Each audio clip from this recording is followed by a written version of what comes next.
నమస్తే, welcome to global roundup. అంతర్జాతీయ పరిణామాల్ని భారతీయ దృక్కోణంలో విశ్లేషించే చర్చా కార్యక్రమం గ్లోబల్ రౌండప్ 132వ ఎపిసోడ్లోకి ఎంటర్ అవబోతున్నాం. గత వారం 131వ ఎపిసోడ్లో వచ్చినటువంటి కొన్ని కామెంట్స్ని మనం ర్యాండమ్గా వీక్షిద్దాం.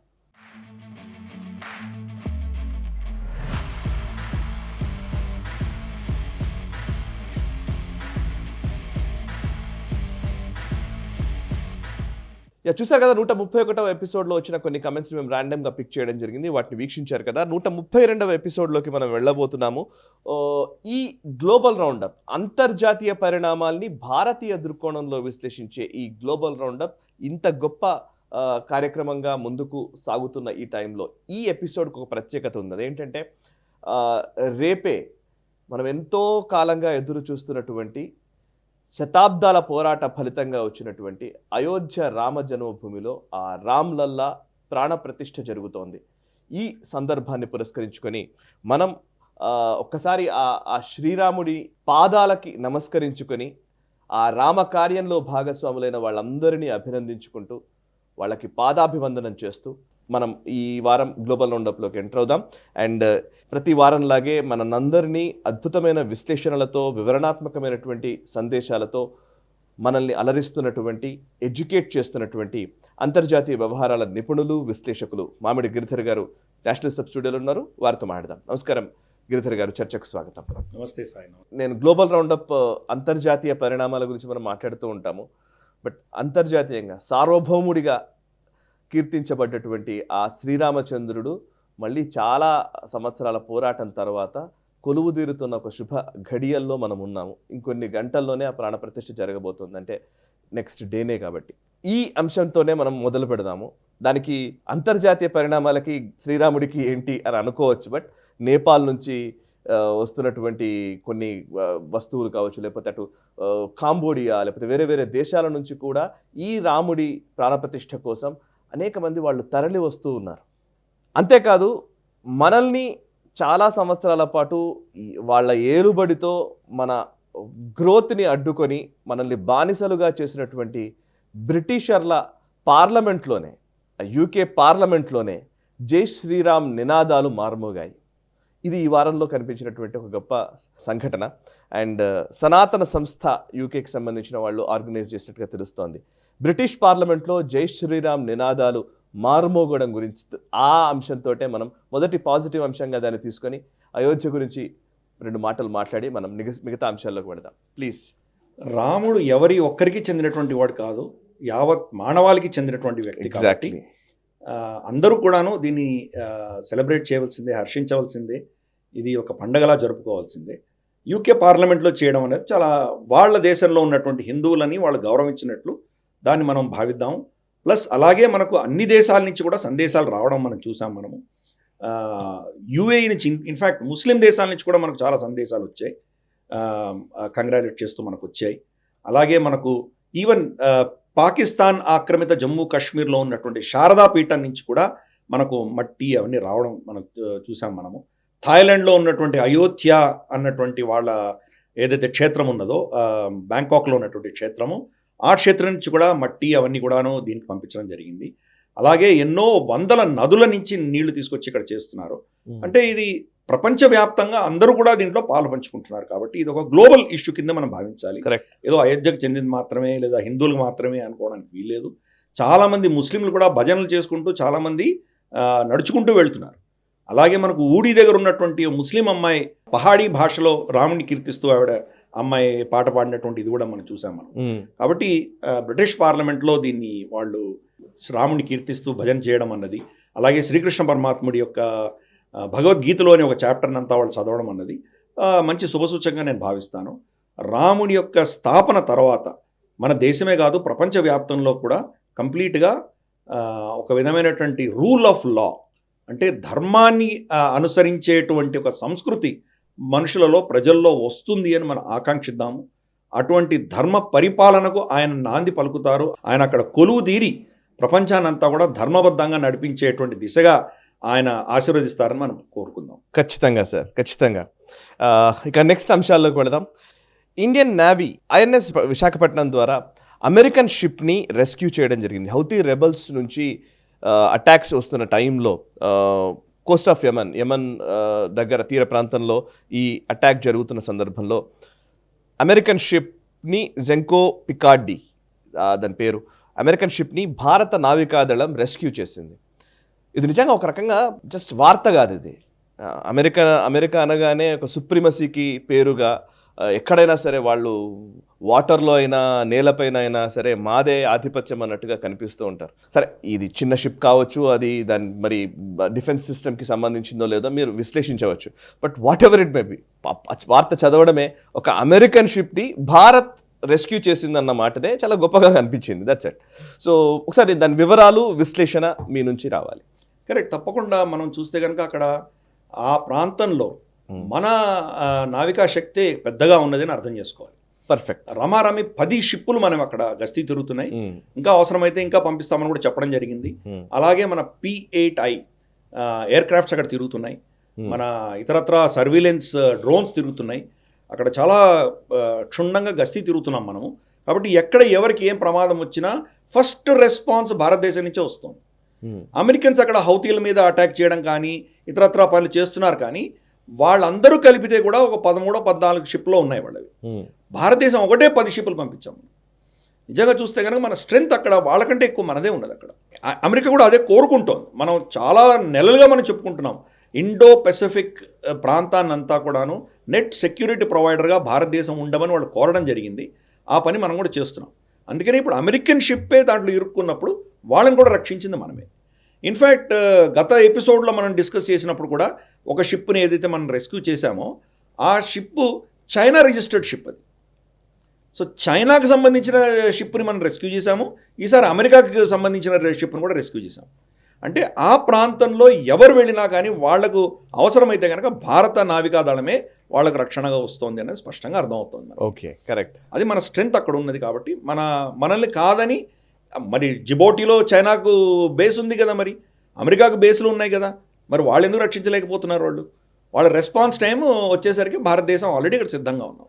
సో మనకున్నటువంటి నైపుణ్యం, మనకున్నటువంటి రీచ్, ఎక్స్పోజర్ ఈ మిగతా దేశాలకు లేవు. కాబట్టి ఇది చాలా గొప్ప విషయం. ఇది అమెరికా అయినా చైనా అయినా కానీ కూడా భారతదేశం మీద ఆధారపడక తప్పదు అనడానికి ఇది ఒక మంచి ఉదాహరణ కింద మనం చూడాలి. కరెక్ట్. ఇక నెక్స్ట్ అంశము, మనకు గల్వాన్ సంఘటన మనకు ఎప్పుడూ మర్చిపోము. ఆ తర్వాతనే మనము లడాక్ కూడా వెళ్ళొచ్చాం. కాబట్టి గల్వాన్ క్లాష్ జరిగిన తరువాత ఆ గల్వాన్లో భారత సైన్యం కూడా ధీటైన జవాబు ఇచ్చింది PLA సైనికులకి. వాళ్ళు ముందు మన వాళ్ళని హతమార్చితే దానికి ప్రతిగా మనం కూడా చాలా గట్టిగా రిటాలియేట్ చేశాము అని చెప్పేసి మనం చాలాసార్లు గ్లోబల్ రౌండప్లో మాట్లాడాము. అనేక రకాల చర్చల్లో కూడా అక్కడక్కడ సందర్భాల్లో మనం ఎప్పుడు చెబుతూనే ఉన్నాం.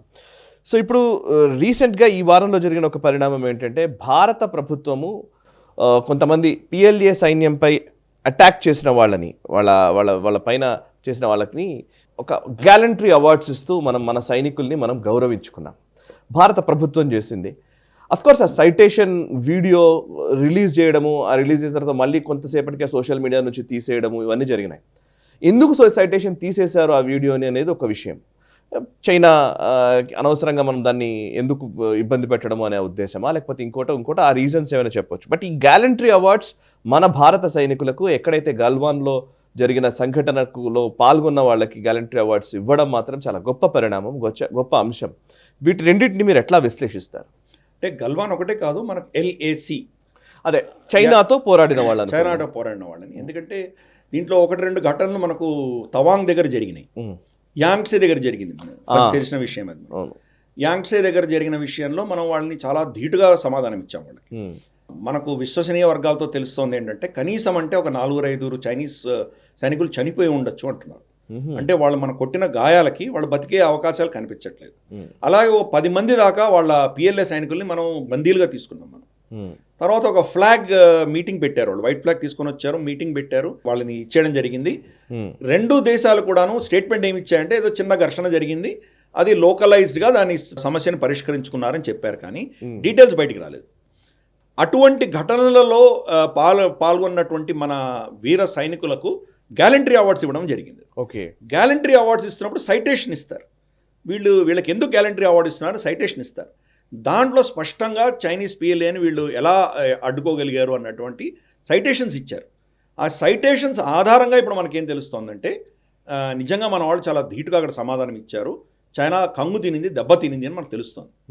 పైపెచ్చు దాంట్లో మేజర్ సౌరవ్ కుమార్ అని చెప్పేసి 15 బటాలియన్ కుమావ్ రెజిమెంట్ చెందినటువంటి వ్యక్తి, ఆయన మన చికెన్ స్నెక్ కారిడోర్ ఏదైతే ఉందో సిలిగురి కారిడోర్ ఆ ప్రాంతంలో ఉన్నటువంటి పిఎల్ఏ స్థావరాల లోపలికి వెళ్ళి అటువైపు వెళ్ళి చైనా కబ్జాలో ఉన్నటువంటి టిబెట్ లోపలికి వెళ్ళి చాలా ఆపరేషన్స్ చేసి వచ్చారు. దానివల్ల చాలా మనకి ఇన్ఫర్మేషన్ వచ్చింది. ఆపరేషన్ దోర్జీ అని పేరు పెట్టారు దానికి. దోర్జీ అన్నది టిబెటన్ పదం, అది అంటే ఆ ప్రాంతంలో వెళ్ళి చేశారు ఆయన. కాబట్టి ఆయనకు సైటేషన్ ఇచ్చారు. అంటే మనం మడిగట్టుకొని ఎల్ఏసీ మీద కూర్చోలేదు, మనం చైనాకి మనం ధీటుగా సమాధానం ఇస్తున్నామని అర్థం చేసుకోవాలి. మళ్ళీ రాహుల్ గాంధీ లాంటి వాళ్ళు ఏమో వాళ్ళు వచ్చేస్తున్నారు, హమారీ సైనాకో పీట్ రహా హై అని చెప్పి ఆయన స్టేట్మెంట్ ఇచ్చాడు. మన గ్రామాలన్నీ ఎత్తుకుపోయారని చెప్పి వీళ్ళు విశ్లేషణ ఇస్తున్నాడు. వాళ్ళకు కనీసం ఇప్పుడైనా వాళ్ళకు తెలిసి వస్తుందని నేను అనుకుంటాను. మనమే అక్కడికి వెళ్ళి కోర్టు కూడా ఆపరేషన్ చేసి వచ్చాం, కానీ చెప్పలేదు బయట. ఎందుకంటే చెప్తే దానివల్ల చైనా మళ్ళీ ఏదో పెద్ద దేశం కాబట్టి వాళ్ళు రియాక్ట్ అవ్వాలి, ఏదో ఒకటి రియాక్ట్ అవ్వాలి. మీరు ఎప్పుడు అంటూ ఉంటారు డిఫెన్సివ్ ధోరణి కాదు, ఈవెన్ అఫెన్సివ్ గా ఉండాలని. అఫెన్సివ్ గా కూడా ఉన్నాము అని అనుకోవచ్చు, శాస్త్రం ఉండాలి మనకి. ఎగ్జాక్ట్లీ. మనం శత్రువులు మనల్ని తట్టు కన్నెత్తి చూడడానికి వాళ్ళు భయపడాలి. అటువంటి క్షాత్రం మనకు లేకపోతే కనుక మనల్ని ఎప్పుడు కూడా పిరికి పందలుగానే వాళ్ళు ట్రీట్ చేస్తారు. ఈరోజు చైనా మనల్ని గౌరవిస్తోంది, వాళ్ళు ఏమి చేయలేకపోతున్నారండి. ఎందుకంటే మనం వాళ్ళకి అంత ధీటుగా సమాధానం ఇచ్చాం కాబట్టి. దాని యొక్క అక్కడ పాల్గొన్నటువంటి వ్యక్తులకే మనం అందరం, అలాగే మనకు లెఫ్టినెంట్ కల్నల్ యోగేష్ కుమార్ ఇట్లాంటి వాళ్ళు చాలామంది అక్కడ దాంట్లో పార్టిసిపేట్ చేసిన వాళ్ళందరికీ మనం గ్యాలంటరీ అవార్డ్స్ ఇచ్చాం మనం. కానీ ఇది వీడియో వైరల్ అయితే కనుక మళ్ళీ చైనా ఏదో స్పందన చేయాల్సి వస్తుంది కదా అని చెప్పి దాన్ని క్వాయిట్గా తీసేసాం. వాళ్ళకి ఇవ్వాల్సిన అవార్డులు అయితే ఇచ్చాం మనము, కానీ ప్రజలకు మాత్రం తెలుసు చైనాకు ధీటుగా ఎదుర్కోగలిగినటువంటి శక్తి మనకు ఉన్నది అని. కాబట్టి కొన్ని శక్తులు మనకు వ్యతిరేకంగా మన దేశంలోనే మాట్లాడినా కానీ కూడా మనం దాన్ని పట్టించుకోక్కర్లేదు. మన సైన్యం మాత్రం చైనాని చాలా చాకచక్యంతో, చాలా స్థైర్యంతో వాళ్ళని ఎదుర్కొంటున్నది. వాళ్ళందరికీ కూడాను మనం అభినందనలు తెలపాలి. Correct sir. వీర జవాన్లందరికీ కూడా పేరు పేరున సెల్యూట్. నెక్స్ట్, ఇరాన్ పాకిస్తాన్కి సంబంధించిన కాన్ఫ్లిక్ట్. ఇప్పుడు ఇది చాలా హాట్ టాపిక్, దీని గురించి మనం ఎక్కువగా మాట్లాడాలి. And at the same time world economic forum ఆధ్వర్యంలో జరిగే ఈ దావోస్ సదస్సు కూడా జరుగుతోంది, దాని గురించి కూడా మనం మాట్లాడాలి. ఇరాన్ పాకిస్తాన్ గురించి ఫస్ట్ మనం మాట్లాడదాం సార్. ఇరాన్ పాకిస్తాన్ పైన దాడి చేయడం ఏంటి అసలు? వెంటనే మళ్ళీ పాకిస్తాన్ కూడా రిటాలియేట్ చేస్తుంది. నిజానికి పూర్తి స్థాయిలో రిటాలియేషన్ జరిగిందా అనేది ఒక క్వశ్చన్. సో ఒకసారి సిరీస్ ఆఫ్ డెవలప్మెంట్స్ ఈ వారంలో జరిగినవి ఇరాన్ పాకిస్తాన్ మధ్య ఒకసారి ఫస్ట్ మీరు వివరించండి. దీని రిపర్కేషన్స్ మనం లేటర్ ఆన్ మళ్ళీ తర్వాత మనం మాట్లాడదాం. యాక్చువల్గా 3 దేశాల మీద దాడి చేసింది సైమల్టేనియస్గా ఇరాన్. ఒకటి పాకిస్తాన్లో ఉన్నటువంటి బలూచిస్తాన్లో జైషల్ అదల్ అని చెప్పేసి ఒక ఆర్గనైజేషన్ స్థావరం మీద మేము అటాక్ చేశామని చెప్పారు వాళ్ళు. రెండవది ఇరాక్ మీద అటాక్ చేశారు. మూడవది సిరియా మీద అటాక్ చేశారు. వాళ్ళు ఫస్ట్కి చెప్పింది ఏంటంటే మొసాడ్ యొక్క హెడ్ క్వార్టర్స్, వాళ్ళ యొక్క ఆఫీసులను అటాక్ చేశామని చెప్పారు వాళ్ళు. కానీ మనకు ఏమర్థమవుతోందంటే కమ్రాన్ అని చెప్పేసి వాళ్ళ ఒక ఊర్లో ఇరాన్లో ఒక ఊర్లో మన కాసిం సులేమానీ ఎవరైతే వాళ్ళ కుడ్స్ కమాండ్ ఫోర్స్ యొక్క చైర్మన్ చీఫ్ ఉండినాడో అతని యొక్క చనిపోయినటువంటి యానివర్సరీ వాళ్ళు అబ్జర్వ్ చేయడానికి వెళ్తుంటే అక్కడ సిరీస్ ఆఫ్ బాంబ్ బ్లాస్ట్ అయ్యి 80-90 మంది చనిపోయారు అక్కడ. దాని రిటాలియేషన్గా వీళ్ళు ఫైర్ చేశారు అని మనకు తెలుస్తుంది. అది ఎవరు చేశారంటే ఫస్ట్ ఇరాన్ వచ్చేసి అమెరికాను, వెస్టర్న్ ఫోర్సెస్, ఇజ్రాయెల్ వీళ్ళు చేయించారు అని చెప్పి వాళ్ళు ఫస్ట్ స్టేట్మెంట్ ఇచ్చారు. తర్వాత ఐసిస్ మేమే చేశామని వాళ్ళు ఒప్పుకున్నారు. వాళ్ళు ఆర్ రేదర్ వాళ్ళు క్లెయిమ్ చేశారు, మేము చంపామని వాళ్ళు క్లెయిమ్ చేశారు. వాళ్ళు ఐసిస్ చంపింది కాబట్టి ఐసిస్ మీద వీళ్ళు వాళ్ళ స్థావరాల మీద దాడి చేశారు అని చెప్పి ఒక వర్షన్. సో ఈ సత్యాసత్యాలన్నో మనకు తెలియదు. ఎందుకంటే ఇరాక్ ప్రభుత్వం కానీ సిరియా ప్రభుత్వం కానీ దీన్ని ఖండించాయి. వాళ్ళు ఏమన్నారంటే ఇక్కడ మొసాడ్ కానీ ఐసిస్ కానీ ఇక్కడ ఎవరు లేరు స్థావరాలు, మీరు వచ్చి మా సివిలియన్స్ని మీరు చంపారు అని చెప్పి వాళ్ళు క్లెయిమ్ చేశారు. సో మరి దానివల్ల ఇరాన్కి వచ్చింది ఏంటో మనకు అర్థం కాదు. వాళ్ళు స్ట్రాటజిక్గా మరి ఏం చేయదలుచుకున్నారో మనకు అది పెద్ద ప్రశ్నగానే ఉంది. యాక్చువల్లీ మీరు మొదటి నుంచి అంటున్నారు సార్, ఇరాన్ ఒక పెద్ద యుద్ధమో గొడవో ఏదో ఒక పెద్ద ఘర్షణాత్మక వాతావరణం కావాలని కోరుకుంటుంది అని మీరు గతంలో మనం 2-3 ఇన్సిడెంట్స్ని కూడా మనం కోట్ చేశారు. Even American aircraft carrier Eisenhower వచ్చినప్పుడు కూడా వాళ్ళ కింద వాళ్ళని వెనక్కి నెట్టేయడము. So American aircraft carrier కూడా వెనక్కి రావడము, ఐజనోవర్ కూడా వెనక్కి రావడము. సో వీళ్ళు కాన్ఫ్లిక్ట్ కావాలని బిల్డ్ చేయాలనుకుంటున్నారు, న్యూక్లియర్ పవర్ గా తనని ఎస్టాబ్లిష్ చేసుకోవడం కోసం ఇదంతా చేస్తుంది అనేది మీరు చెప్పారు. అంతేనా? అందులో భాగంగానే ఇవన్నీ జరుగుతున్నాయా? అదర్వైజ్ ఇంకేమైనా ఉన్నాయా? పర్ఫెక్ట్. ఓకే, అందుకనే వాళ్ళకు ఉన్నటువంటి ప్రాక్సీలు అందరూ వాడుకుంటున్నారు. అంటే దీనిలో మల్టిపుల్ కారణాలు ఉన్నాయి. ఒకటి ఇరాన్ ఇంట్రెస్ట్ ఏంటి? వాళ్ళు న్యూక్లియర్ శక్తిగా వాళ్ళు అనౌన్స్ చేసుకోవాలని వెయిట్ చేస్తున్నారు. ఓకే, ఇప్పుడు వాళ్ళ మీద ఎవరైనా రిటాలియేట్ చేసి అటాక్ చేస్తే కనుక ఇమ్మీడియట్గా వాళ్ళు మా దేశానికి రక్షణ లేదు, మమ్మల్ని మేము రక్షించుకోవడానికి న్యూక్లియర్ బాంబ్ తయారు చేసుకున్నామని చెప్తారు. రెండవ ప్రపంచ యుద్ధం అయిన తర్వాత ఇప్పటి వరకు 2 న్యూక్లియర్ పవర్ దేశాలు ఎప్పుడు యుద్ధంలో దిగలేదు, డైరెక్ట్గా యుద్ధం చేసుకోలేదు. కాబట్టి ఇరాన్ ఒకసారి వాళ్ళకన్నా డిక్లేర్ చేస్తే మరి ఒక న్యూక్లియర్ పవర్ దేశం మీద అమెరికా లాంటి దేశమో, ఇంగ్లాండ్, యూకే లాంటి దేశమో వెళ్ళి యుద్ధం చేస్తాయా? మరి పెద్ద ప్రశ్న. ఎందుకంటే వాళ్ళ దగ్గర న్యూక్లియర్ వెపన్ ఉంటుంది వాళ్ళ దగ్గర. మీరు ఆఫ్టర్ ఆల్ డ్రోన్స్ని మీరు ఆపలేకపోతున్నారు, మీ షిప్పుల మీద అటాక్ అవుతున్న డ్రోన్స్ని మీరు ఆపలేకపోతున్నారు. వాడు మరి న్యూక్లియర్ వెపన్ అటాక్ చేస్తే మీరు ఎంతవరకు దాన్ని ఆపగలరు వీళ్ళు? కాబట్టి ఈ ప్రశ్నలు ఉన్నాయి. కాబట్టి యుద్ధం అన్ని జరగకపోవచ్చు. అది వాళ్ళ స్ట్రాటజీ, వాళ్ళది తప్పకుండా కనిపిస్తుంది. దీంట్లో చైనా ఇంట్రెస్ట్ ఉంది. చైనా అమెరికా ఇన్ఫ్లుయెన్స్ అక్కడి నుంచి తగ్గించే ప్రయత్నం చేస్తుంది, వాళ్ళ ఇన్ఫ్లుయెన్స్ పెంచుకునే ప్రయత్నం చేస్తున్నారు. ఇరాన్కి కంప్లీట్గా సపోర్ట్ చేస్తున్నది చైనా. ఈ హౌతీలకు కానీ, హమాస్కి కానీ, హిజ్బుల్లాకి కానీ ఇరాన్ దగ్గర పైసలు లేవు. ఇరాన్ కంప్లీట్గా శాంక్షన్స్ ఉన్నటువంటి దేశం. కాబట్టి వయా ఇరాన్ అక్కడ పైసలు ఇస్తున్నది చైనా ఇస్తోంది. కాబట్టి చైనా యొక్క హస్తం దీంట్లో తప్పకుండా ఉంది. చైనా ఇంట్రెస్ట్ దీంట్లో చాలా కీలకంగా ఉన్నాయి. ఈ మధ్యలో ఈ గొడవలు అవుతుంటే చైనా 2 వార్షిప్లని ఆ ప్రాంతానికి పంపించింది. మరి వాళ్ళు ఏమైనా రెస్క్యూ ఏమైనా చేయడానికి పంపించారా? ఏం చేయలేదే, వాళ్ళ షిప్పులనే మనం రెస్క్యూ చేసాం మనం. కాబట్టి అది వాళ్ళ ఇంట్రెస్ట్. రష్యా ఇంట్రెస్ట్ ఏంటి? అమెరికా ఇక్కడ బిజీగా ఉంటే కనుక ఇరాన్ తోటో లేదా హిజ్బుల్లా తోటో హమాస్ తోటో బిజీగా ఉంటే వాళ్ళు యుక్రెయిన్ తోటి వాళ్ళు చేయవలసిన పని వాళ్ళు చేసుకోవచ్చు. కాబట్టి ఈ శక్తులన్నీ కూడా దీన్ని ఇన్వాల్వ్ అయి ఉన్నాయి. అందుకని ఇరాన్ వాళ్ళందరికీ కూడా ఒక కీలకమైనటువంటి సిచ్యుయేషన్లో ఇరాన్ ఉన్నది. పాకిస్తాన్ మీద అటాక్ చేయడంలో కూడా మరి ఉద్దేశం ఏంటి అనే దానికి పెద్ద ప్రశ్నగానే ఉంది. ఎందుకంటే వాళ్ళ దానివల్ల ఏం లాభం వచ్చింది? ఒక మిసైల్ ఫైర్ చేయడం వల్ల వాళ్ళకి ఏం వచ్చింది? అది సరే. ఒక విషయం ఏంటంటే ఇరాన్ చాలా కాలంగా పాకిస్తాన్కి చెప్తోంది, మమ్మల్ని సతాయిస్తున్నారు వీళ్ళు, మీ దేశం నుంచి వచ్చి మా దేశంలో వాళ్ళు టెర్రరిస్ట్ యాక్టివిటీస్ చేస్తున్నారు, వాళ్ళని కంట్రోల్ చేయండి అని పాకిస్తాన్కి చెప్తున్నా. పాకిస్తాన్ ఇంతకాలం ఏమీ చేయలేదు. కాబట్టి రిటాలియేట్ చేయడం అన్నది ఒక కార్యక్రమం వాళ్ళు చేశారు. దాన్ని భారతదేశం సమర్థించింది. యాక్చువల్గా ఇరాన్ యొక్క రక్షణ కోసం అటాక్ చేయడంలో తప్పు లేదు అని మనం వాళ్ళకి వార్నింగ్ ఇచ్చాం మనం.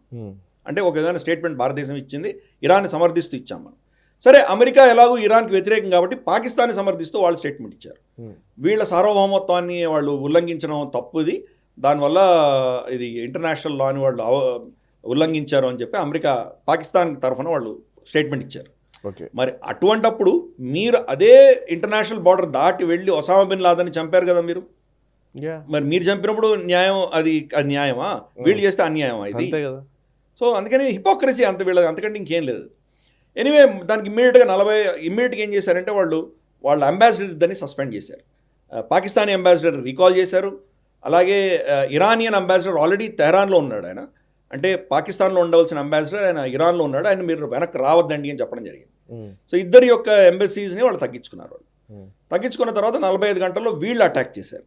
సిస్టాన్ బలూచిస్తాన్ ఇరాన్లో ఉన్నటువంటి ప్రాంతంలో వీళ్ళు అటాక్ చేసి BLA స్థావరాన్ని మేము పేల్చాము, మాకు క్రెడిబుల్ ఇన్ఫర్మేషన్ వచ్చింది, మమ్మల్ని అటాక్ చేస్తారని, అందుకని మేము కొట్టడం జరిగింది అని వాళ్ళు స్టేట్మెంట్ ఇచ్చారు. తర్వాత మన భారతదేశం యొక్క స్టేట్మెంట్ స్పందిస్తూ పాకిస్తాన్ ఏం స్టేట్మెంట్ ఇచ్చిందంటే, మా రక్షణ కోసం మేము ఇటువంటి రిటాలియేషన్ చేశాము, భారతదేశం దీన్ని అర్థం చేసుకుంటుంది అనుకుంటాము అని వాళ్ళు స్టేట్మెంట్ ఇష్యూ చేశారు.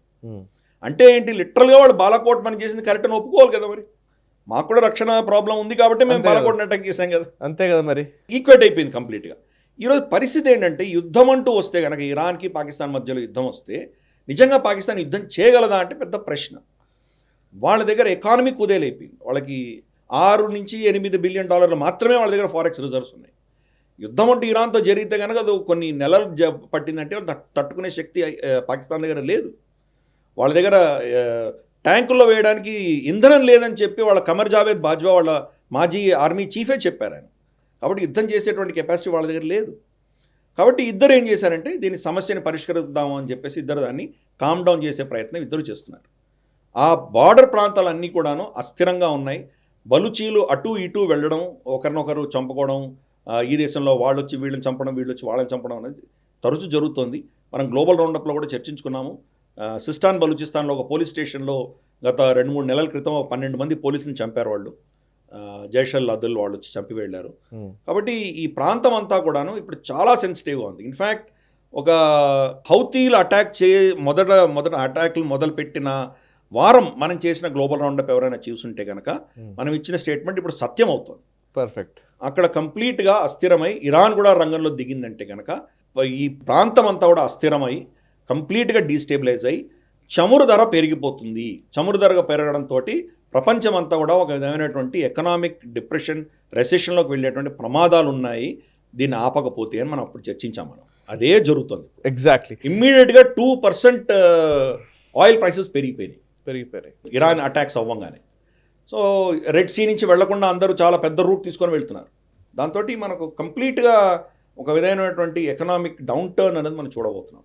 ఇది మనం అప్పుడే చెప్పాము, అది ఈరోజు చూస్తున్నాం మనం. మరి ఇప్పుడు మీరు ఇందాక అన్నారు పాకిస్తాన్ అసలు యుద్ధం చేసే పరిస్థితిలో లేదు అనేది అందరికీ తెలిసిన విషయమే నిజానికి.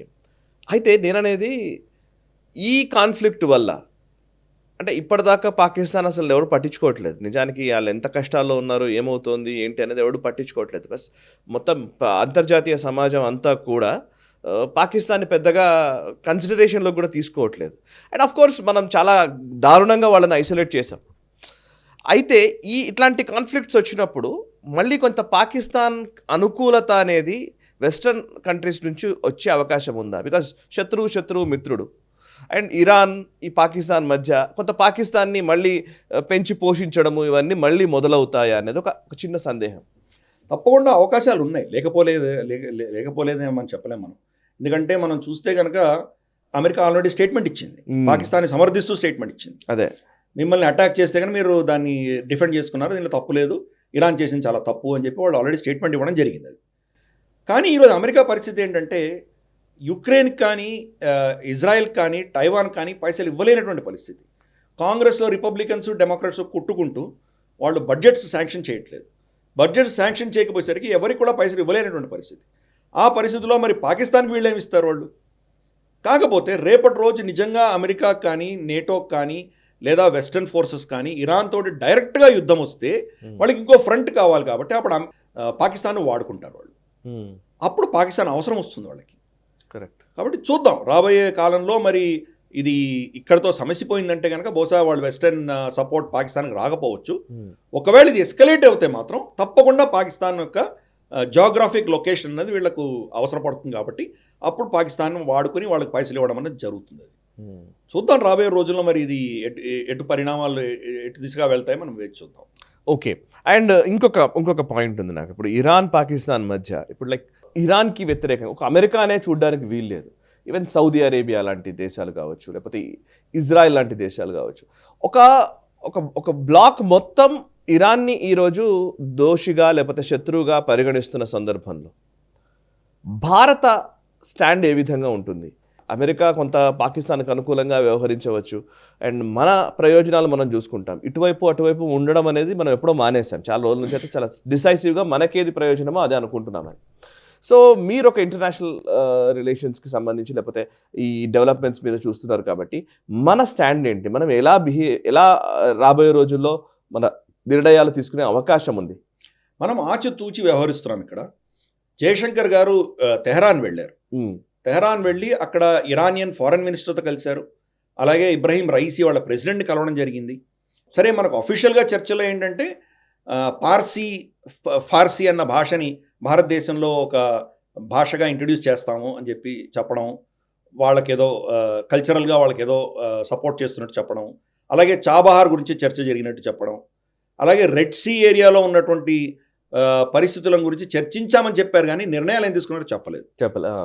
సో మనకు అర్థమవుతోంది ఏంటంటే బహుశా మనం ఇరాన్ని కొంత కామ్ డౌన్ చేసే ప్రయత్నం మనం చేస్తున్నాము. మీరు దీన్ని ఇక్కడతో కొంచెం తగ్గించండి. మీరు తగ్గించకపోతే, హౌతీలను మీరు కంట్రోల్ చేయకపోతే, రెడ్ సీ ట్రేడ్ కనుక దెబ్బతింటే కనుక ప్రపంచం అంతా కూడా చాలా దెబ్బతినేటువంటి ప్రమాదం ఉన్నది. కాబట్టి దయచేసి మీరు దీన్ని కొంచెం తగ్గించండి అన్న దిశగా మనం మాట్లాడుతున్నాం వాళ్ళతోటి. కానీ నిజంగా వాళ్ళు వినే పరిస్థితిలో ఉన్నారంటే బహుశా లేకపోవచ్చు. కానీ భారతదేశం మనం కూడా చెప్పడం జరిగింది. మేము అక్కడ 10 షిప్పులు పెట్టి గస్తీ తిరుగుతున్నాం. మేము కూడా దానికి కోర్స్ డైరెక్ట్గా హౌతీల మీద మేము అటాక్ చేయము, యమన్లో వెళ్ళి మేము కొట్టము, కాకపోతే ఓపెన్ సీస్ ఇంటర్నేషనల్ వాటర్స్లో మాత్రం మేము రిటాలియేట్ చేస్తామని వాళ్ళకి చెప్పడం జరిగింది. సో ఇరాన్కి ఆ వార్నింగ్ ఇచ్చామని, ఇంటర్నేషనల్ వాటర్స్లో మాత్రం మనం తప్పకుండా రిటాలియేట్ చేస్తామని. నార్త్ సౌత్ ట్రాన్సిట్ కారిడోర్ ఏదైతే ఉందో దాని గురించి కూడా మనం మాట్లాడాం. సో ఓవరాల్గా మనం ఈ సిచ్యువేషన్లో సౌదీ అరేబియాతో మాట్లాడుతున్నాము, అలాగే ఇరాన్తో మాట్లాడుతున్నాము, అలాగే మోదీ గారు వ్లాడిమిర్ పుటిన్ తోటి ఫోన్లో మాట్లాడారు, జయశంకర్ గారు మాస్కో కూడా వెళ్ళొచ్చారు. సో మనం ఏంటంటే ఈ ప్రాంతం అంతా కూడాను మనకు వీలైనంత వరకు మన డిప్లొమాటిక్గా మన ఇంట్రెస్ట్ని కాపాడుకునే ప్రయత్నం మనం చేస్తున్నాం. ఎవరి స్టాండ్ తీసుకోవట్లేదు, ఎవరి పక్షాన్ని నిలబడలేదు. అలాగే మనకు వీళ్ళు కోయిలిషన్ ఫోర్సెస్ 10 దేశాలు కలిసి అక్కడ ఒక ఫోర్స్ పెడితే దాంట్లో మనకు చేరలేదు. మనం సపరేట్గా మన నావికాదళం మనం అక్కడ పంపించుకున్నాం, కానీ వాళ్ళతో చేరలేదు. కానీ వాళ్ళతో కోఆపరేట్ చేస్తున్నాం, అన్నీ చేస్తున్నాం, కానీ వాళ్ళ కూటమిలో లేము మనం. కాబట్టి మనం కంప్లీట్గా డిఫరెంట్గా ఉన్నాం. ఫర్ ఇన్స్టెన్స్ మనకు పోర్బందర్ దగ్గరగా వాళ్ళు అటాక్ చేసినప్పుడు, ఒక షిప్ మీద దాడి జరిగినప్పుడు ఇరాన్ అటాక్ చేసిందని ఇజ్రాయెల్, అమెరికా ఇద్దరు క్లెయిమ్ చేశారు. మనం ఇన్వెస్టిగేట్ చేయాలని చెప్పాము, అంతకు మించి ఏం చెప్పలేదు. ఇన్వెస్టిగేషన్లో ఏం తేలిందో ఈరోజు దాకా చెప్పలేదు. బహుశా ఇరాన్ నుంచి వచ్చిందేమో మనకు తెలియదు.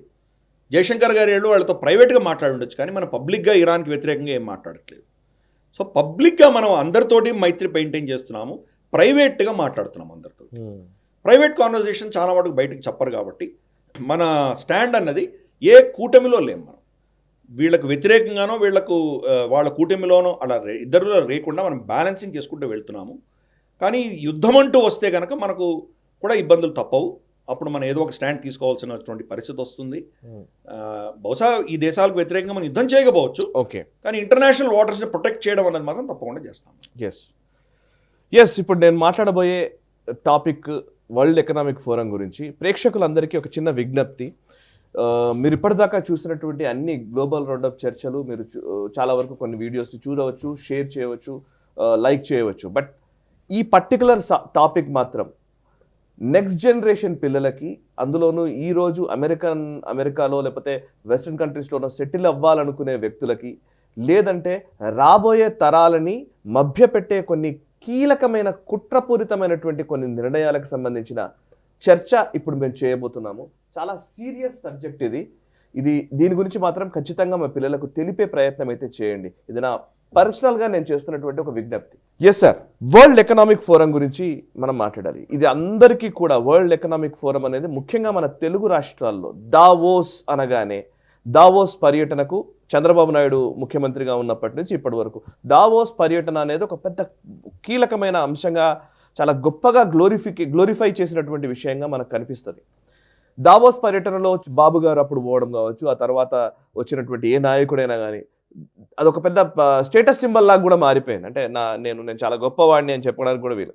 సరే, పాలిటిక్స్ అపార్ట్, మనం పాలిటిక్స్ పక్కన పెడదాం. భారతదేశానికి వచ్చే ఇన్వెస్ట్మెంట్లు ఏంటి, ఎన్ని వచ్చాయి, నిజంగా అక్కడ ఏం జరుగుతుందో అంత పక్కన పెడదాం. But what is it all about? World economic forum చేసే ఈ సదస్సు ఉద్దేశం ఏంటి?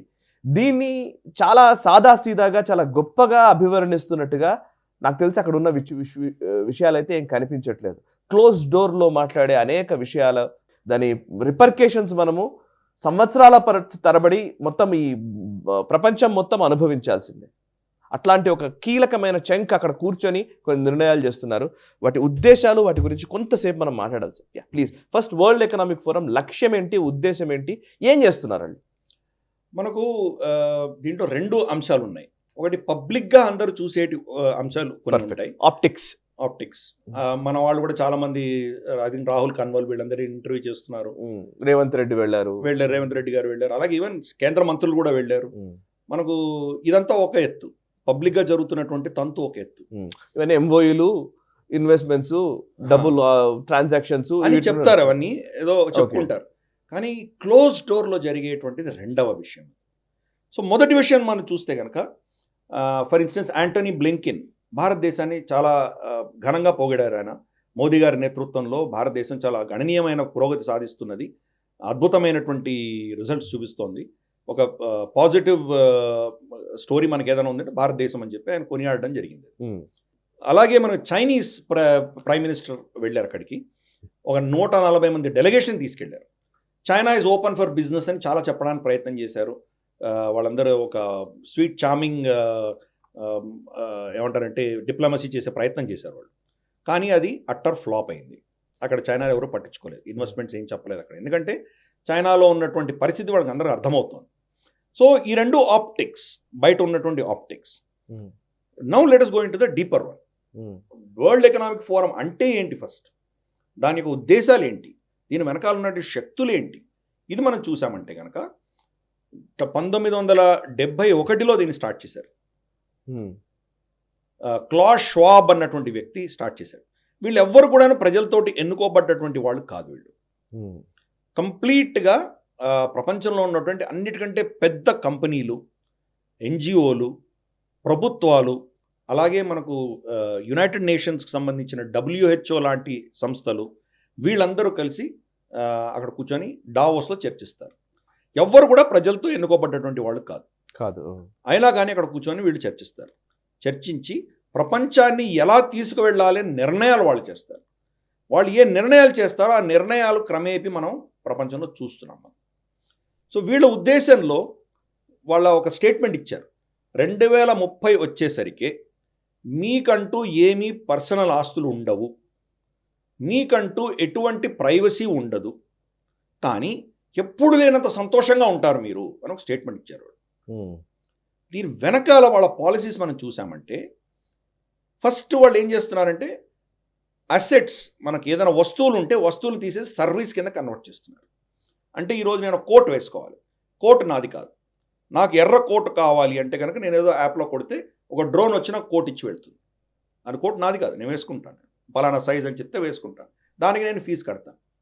అలాగే నాకు వాషింగ్ మెషిన్ ఇంట్లో అక్కర్లేదు, నాకు బట్టలు ఉన్నాయి ఉతకాలి అంటే కనుక వచ్చేది తీసుకెళ్ళి ఉతికి తీసుకొస్తుంది. సర్వీస్ కంప్లీట్గా ఆస్తులన్నీ వాళ్ళు టేక్ ఓవర్ చేస్తారు. ఫర్ ఇన్స్టెన్స్ ఊబర్, ఓలా ఇవన్నీ తీసుకుందాం, లేదా మనకు ఓయో హోటల్ కానీ ఇవన్నీ తీసుకుందాం. వీళ్ళందరికీ కూడాను ఈ యాప్స్కి ఎవరికి కూడాను ఆస్తులు లేవు.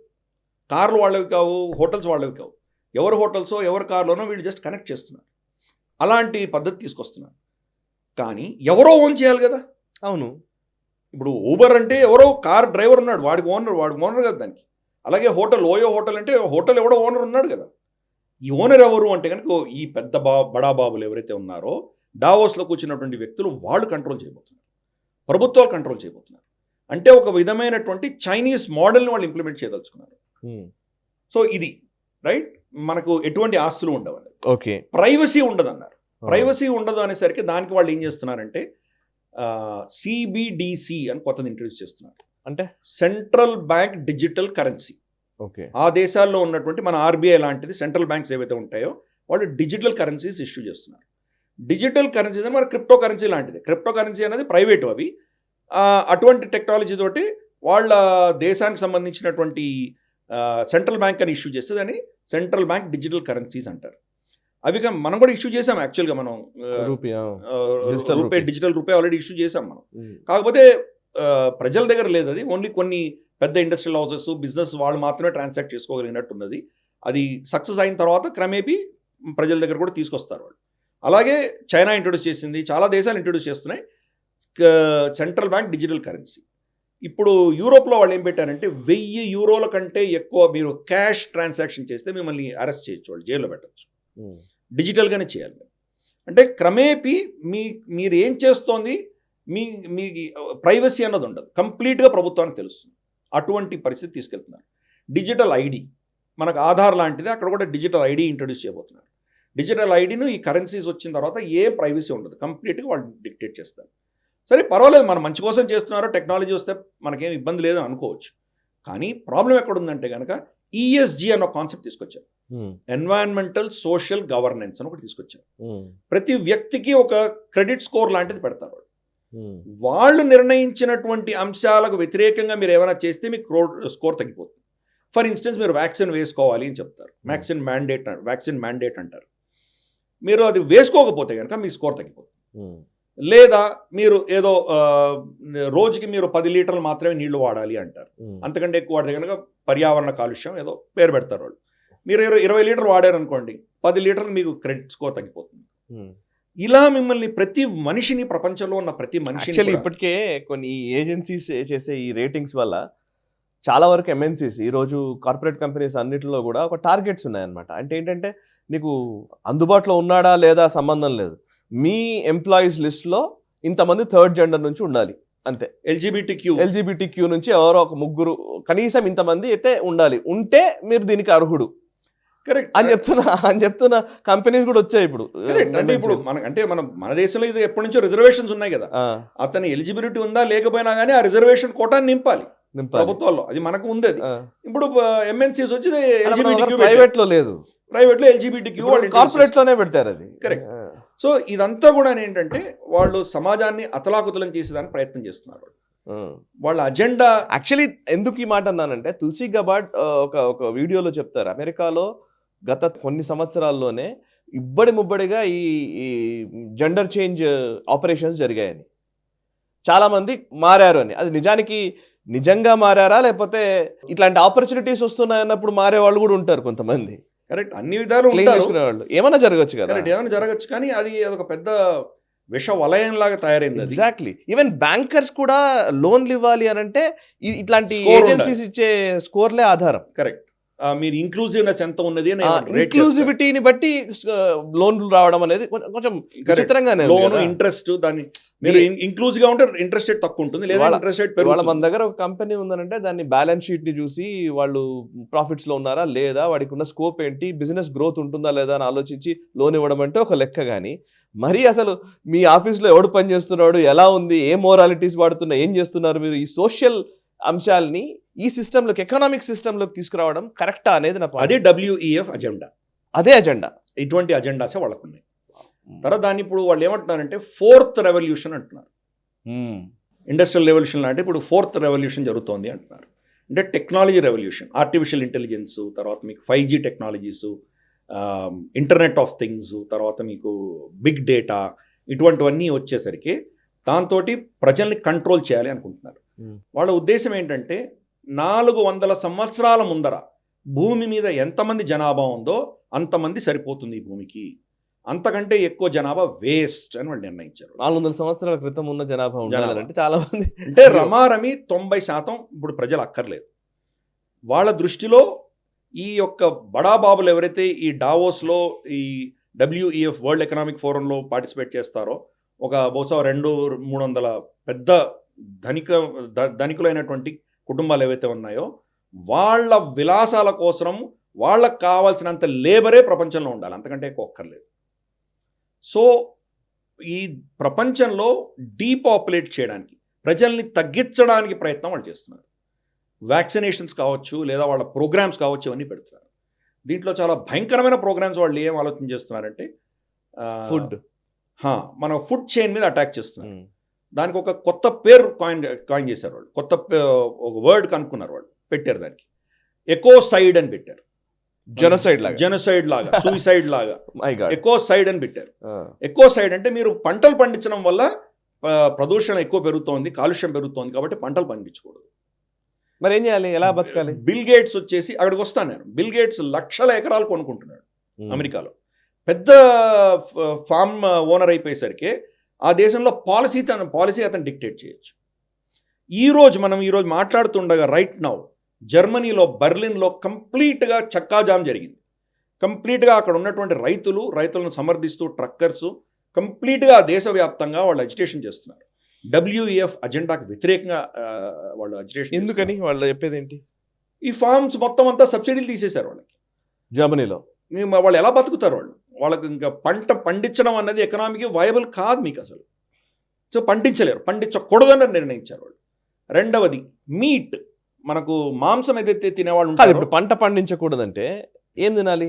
అక్కడికి వస్తాను. రెండు చెప్పాక చాలా సస్పెన్స్ పెట్టే చేస్తారు. వెజిటేరియన్ చెప్పాను, ఇప్పుడు నాన్ వెజిటేరియన్ కూడా చెప్తాను. రెండు చెప్పాక సొల్యూషన్ చెప్తాను. చెప్పండి. నాన్ వెజిటేరియన్ ఫుడ్ ఉంది మనకు, ఆల్రెడీ సైంటిఫిక్ స్టడీస్ చాలా ఉన్నాయి. ఫర్ ఇన్స్టెన్స్ బీఫ్ తింటే కనుక ఇంత కాలుష్యం పెరుగుతుందని, ఇంకేదో తింటే ఇంత కాలుష్యం పెరుగుతుందని, ఇవన్నీ మనకు studies, so called scientific studies చేశారు వాళ్ళు. దీనివల్ల కార్బన్ ఫుట్ ప్రింట్ పెరుగుతుంది, కార్బన్ ఎక్కువ పెరుగుతుంది ప్రపంచంలో, కార్బన్ న్యూట్రాలిటీ రావాలి, 0 కార్బన్ ఎమిషన్స్ ఉండాలి, ఇవన్నీ కూడాను వాళ్ళు పెట్టడం జరిగింది. సో దాంతో మాంసం కూడా మీరు ఈ యొక్క మీట్ ఇండస్ట్రీని చంపేయాలి, ఇది ఉండకూడదు అని నిర్ణయించారు. మరి మీటు ఉండకూడదు, మరి ఫామ్స్ ఉండకూడదు. మరి ఏం తినాలి? పురుగులు తినాలట, బగ్స్ తినాలి. ఆ పురుగుల్ని తినడానికి వాళ్ళు దానికి నిజం ఇది.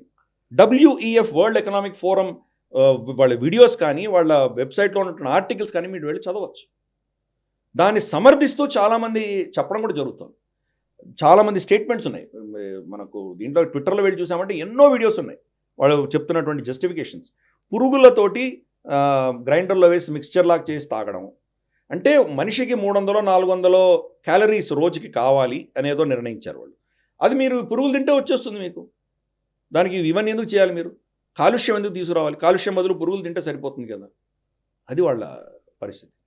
అలాగే మీట్ని ఏం చేస్తున్నారంటే ల్యాబ్ గ్రోన్ మీట్, మీట్ని ల్యాబ్లో పండిస్తారు. ఎలా పండిస్తారు అంటే చిన్న ఆవు దూడనో మేకనో చిన్న పుట్టిన పిల్ల ఏదైతే ఉంటుందో అది పెరుగుతుంటుంది కాబట్టి దాంట్లో ఉన్నటువంటి సెల్స్ అని కూడా ఎక్కువ మల్టిప్లై అవుతుంటాయి.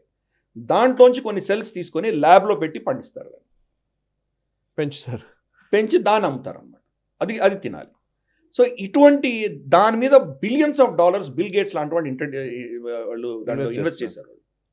ఇది వాళ్ళ అజెండా. సో ఎంత భయంకరమైనటువంటి అజెండా రాబోతుందో మనం చూడవచ్చు. ఆల్రెడీ జర్మనీలో ఇతరత్ర దేశాల్లో ఆల్రెడీ ఈ ప్రాబ్లమ్స్ అన్నది వచ్చేసాయి. భారతదేశానికి త్వరలోనే రాబోతుంది. అది ప్రభుత్వాలు ఏమున్నా అనకపోయినా కానీ కూడా ఈ పాలసీ మేకర్స్ అందరూ కూడాను వాళ్ళ దీంట్లోనే ఉంటారు కాబట్టి, మెలిండా బిల్ గేట్స్ ఫౌండేషన్ భారతదేశంలో కూడా పనిచేస్తోంది కాబట్టి వీళ్ళతో మనకు పెద్ద ప్రాబ్లమ్స్ రాబోతున్నాయి. ఇన్ఫ్యాక్ట్ బిల్ గేట్స్తో ఒక వీడియో ఉన్నది. ఆ వీడియో ఏంటంటే ఆయన ఏం చెప్తున్నాడంటే 3 నెలల్లో చనిపోయేటువంటి పెద్ద వృద్ధుడికి $100,000 నేను ఖర్చు పెట్టాలా లేదా ఈ $100,000 ఏదో కాలేజ్కి వెళ్తున్నటువంటి పైసలు లేనటువంటి కుర్రవాడికి చదివించడానికి నేను ఖర్చు పెట్టాలా? రెండిట్లో నేను ఎవరు ఖర్చు పెట్టాలి? ఎనివే 3 నెలలు చనిపోతాడు కదా అతనికి, ఎందుకు ఖర్చు పెట్టాలి నేను అని చెప్పి వాళ్ళు నిర్ణయించారు. అతను ఇచ్చిన స్టేట్మెంట్. దానికి ఏం చెప్తున్నాడంటే ప్రభుత్వాలలో దీని మీద నిర్ణయం తీసుకునడానికి ఒక ఆర్గనైజేషన్ పెట్టాలి. ప్రభుత్వంలో వీళ్ళు బతుకుండకూడదా నిర్ణయించడానికి ఒక కమిటీ లాంటిది పెట్టాలి అని చెప్పి అతను సజెస్ట్ చేస్తున్నాడు. ఇన్ఫ్యాక్ట్ లిటరల్గా ఇది జరిగింది. కరోనా వచ్చినప్పుడు, చైనీస్ వుహాన్ వైరస్ వచ్చినప్పుడు యూరోప్లో వాళ్ళ దగ్గర బెడ్స్ లేక హాస్పిటల్స్లో అందరినీ చూసుకోలేనటువంటి పరిస్థితి ఉన్నప్పుడు వృద్ధులైనటువంటి వాళ్ళని హాస్పిటల్లోకి అడ్మిట్ కూడా చేయలేదు. వాళ్ళు వయసు ఉన్నటువంటి వాళ్ళనే తీసుకున్నారు, వృద్ధులని ఇంట్లోనే చనిపోమని చెప్పి వాళ్ళు వదిలేశారు వాళ్ళని. కాబట్టి ఇది ఆల్రెడీ ఎక్స్పెరిమెంట్ జరిగింది. ఈ ఎక్స్పెరిమెంట్స్ అన్ని ఇప్పుడు చూడబోతున్నాం. ప్రపంచవ్యాప్తంగా పాపులేషన్ తగ్గించడానికి ప్రయత్నం చేస్తున్నారు. ఫైజర్, మోడెర్నా వ్యాక్సిన్స్ మీద చాలా భయంకరమైనటువంటి రిపోర్ట్స్ వస్తున్నాయి. mRNA అని చెప్పేసి దాంట్లో కంటెంట్ ఉన్నది. దానివల్ల నపుంసకత్వం రావడం కానీ లేదా తొందరగా చనిపోవడం కానీ చాలా కేసులు చూస్తున్నాము. నా మిత్రుడు కూడా ఒకతను షటిల్ ఆడుతూ చిన్న వయసులో చారడకుండా చనిపోవడం జరిగింది. ఇటువంటివి మనం జిమ్లో చనిపోతున్నటువంటి కథలు చాలా వింటున్నాం మనం. సో అటువంటివి ఇంట్రడ్యూస్ చేస్తున్నారు వాళ్ళు. క్రమేపీ అటువంటి వ్యాక్సిన్స్, అటువంటి డ్రగ్స్ ఇంట్రడ్యూస్ చేయడం, ప్రపంచంలో ఈ పాపులేషన్ తగ్గించే ప్రయత్నం చేస్తున్నాం. ఇవన్నీ క్లోజ్ డోర్ మీటింగ్స్లో వరల్డ్ ఎకనామిక్ ఫోరంలో చర్చలు జరుగుతాయి. బయట చర్చించరు, లోపలి ఇవి జరుగుతాయి. బయట వచ్చి గ్రెటా థన్బర్గ్ లాంటి వాళ్ళు వచ్చి పెద్ద పెద్ద అరవడము ఇటువంటివన్నీ చేస్తారు. గ్రెటా థన్బర్గ్కి రమారమి 40-50 కార్లు ఉన్నాయంట అమ్మాయి దగ్గర. 20-30 ఇండ్లు ఉన్నాయంట అమ్మాయి దగ్గర. క్లైమేట్ గురించి మాట్లాడుతుంది అమ్మాయి. వచ్చేది ప్రైవేట్ జెట్లో వస్తుంది. సో ఇదంతా హిపోక్రసీ అనమాట. ఇదంతా బయట జరిగేటువంటి తంతు ఒకటైతే లోపల జరుగుతున్నటువంటి భయంకరమైన కుట్ర ఇది మన ప్రజలు తెలుసుకుంటే కనుక, అఫ్కోర్స్ ఇది చాలా పెద్ద చర్చ. ఇది గ్లోబల్ రౌండప్లో మనం టూకీగా చెప్పాము. ఇది కరెక్ట్. ఇంకా చాలా డీటెయిల్స్ ఉన్నాయి దీంట్లో. Yes sir. అండ్ నెక్స్ట్ అంశము ఒకసారి యాంటనీ బ్లింకెన్ స్టేట్మెంట్, దీని గురించి కూడా మనం మాట్లాడాలి. ఇండియా అన్ ఎక్స్ట్రాడనరీ సక్సెస్ స్టోరీ అంటూ ఆయన మాట్లాడారు. అదే చెప్పాను కదా ఇందాక, పబ్లిక్ గా ఇవన్నీ జరుగుతాయి, చాలా అద్భుతంగా జరుగుతాయి. అశ్విని వైష్ణవ్ వెళ్ళారు, మనం యూరోపియన్ మోడల్లో రైల్వేస్ తీసుకురావాలని ఆయన చెప్పడం, ఏదో ఇండియా ఇస్ సక్సెస్ స్టోరీ అని చెప్పడం, ఇటువంటివన్నీ చాలా జరుగుతున్నాయి అక్కడ. పబ్లిక్ గా జరిగి చూసి మనం we should get carried away. అలాగే రేవంత్ రెడ్డి గారు ఏవో 40,000 కోట్ల ఇన్వెస్ట్మెంట్లు MOUలు తీసుకొస్తున్నారని ఆయన చెప్పడం, ఇవంతా కూడా పబ్లిక్ గా జరుగుతున్నది ఒక తంతు. దీన్ని చూసి మనం we should not get carried away. Door వెనకాల జరుగుతుందని నేను చెప్తున్నాను. కరెక్ట్. భయంకరమైనటువంటి కుతంత్రాలు ఏవైతే ఉన్నాయో దాన్ని మనం అర్థం చేసుకోవాలి. Right sir. ఇక నెక్స్ట్ అంశం ఆక్స్ఫామ్ రిపోర్ట్ గురించి కూడా ఇదే సందర్భంలో మాట్లాడితే బెటర్. ఆక్స్ఫామ్ రిపోర్ట్ ఇచ్చింది. World's richest 5 double there wealth after Covid అన్నట్టుగా. 5 ఎవరైతే ప్రపంచంలోనే ధనికులు ఉన్నారో వాళ్ళు ఈ కోవిడ్ తర్వాత ఇంకా వాళ్ళ ఆదాయం డబుల్ అయిపోయింది అని చెప్పి ఆస్తి వాళ్ళ ఆస్తి ఆదాయం కాదు ఆస్తి కరెక్ట్. సో వాళ్ళ ఆస్తి డబుల్ అయిందని చెప్పి. So rich becoming richer, poor becoming poorer. ఇది చాలా సంవత్సరాల నుంచి వింటున్నదే.